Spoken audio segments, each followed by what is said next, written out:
حضرت سلمان فارسی نے جس وقت تک کلمہ نہیں پڑھا تھا، اسلام قبول نہیں کیا تھا، تو اس وقت وہ اپنی کتابیں پڑھتے تھے اپنے دھرم کی، تو انہوں نے اس کتاب میں اپنے نبی محمد رسول اللہ صلی اللہ علیہ وآلہ وسلم کا ذکر پڑھا۔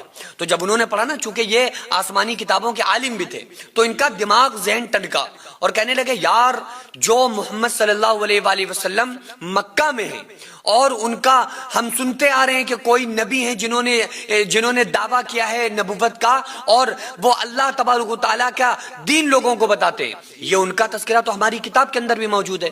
تو وہ ملنے کے مشتاق ہوئے کہ چلو بھائی ان سے چل کے مل کے آتے ہیں۔ انہوں نے اپنی کتابوں میں پڑھا ہوا تھا کہ جو نبی آخر الزماں محمد صلی اللہ علیہ وآلہ وسلم ہوں گے، ان کی نشانی یہ ہوگی کہ وہ ہدیہ قبول کرتے ہوں گے اور صدقہ نہیں کھاتے ہوں گے۔ تو حضرت سلمان فارسی آزمانے کے لیے کہ چلو نبی کو چل کر آزمائیں گے، دیکھیں گے کہ یہی نبی ہیں یا ایسا ہی کوئی ہے، تو یہ آزمائش کے لیے مکہ میں داخل ہوئے اور آقا علیہ السلام کا معلوم کیا، پتہ معلوم کیا۔ محمد صلی اللہ علیہ وآلہ وسلم ہمارے آقا کے پاس آئے اور آنے کے بعد کچھ تحفے لے کر آئے اور آپ کی خدمت میں پیش کیا اور کہا یا رسول اللہ صلی اللہ علیہ وآلہ وسلم، یا رسول اللہ تو میں اپنی طرف سے کہہ رہا ہوں، انہوں نے کہا یا محمد ابن عبداللہ، میں آپ کے لیے یہ تحفہ لے کر آیا ہوں، ہدیہ ہے۔ تو آقا علیہ السلام نے اس کو قبول فرما لیا۔ تو ان کا دماغ کہنے لگا کہ یار ایک نشانی تو پوری ہو گئی، انہوں نے ہم سے جو ہم نے ہدیہ ان کو پیش کیا، انہوں نے قبول کر لیا۔ پھر آنے کے بعد کچھ چیزیں پیش کی، کہا یہ کیا ہے؟ کہا صدقہ۔ تو کہا صدقہ ہمارے لیے جائز نہیں ہے۔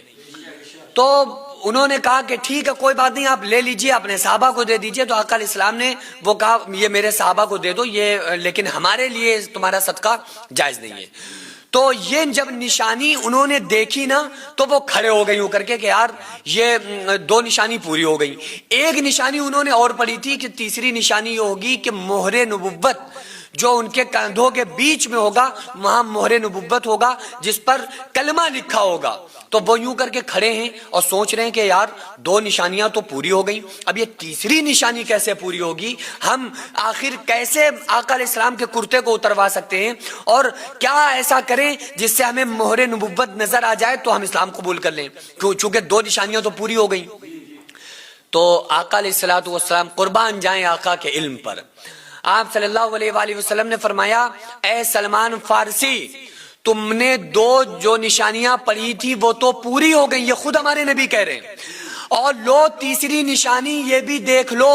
مہر نبوت کو دکھایا اور کہا لو سلمان، یہ تیسری نشانی بھی دیکھ لو۔ اور حضرت سلمان فارسی نے کہا یا رسول اللہ میں اسلام قبول کرتا ہوں، میں ایمان لاتا ہوں آپ کے اوپر، میں نے آپ کے رب کو سچا مانا، اب مجھے داخل اسلام کر لیجئے۔ اس کے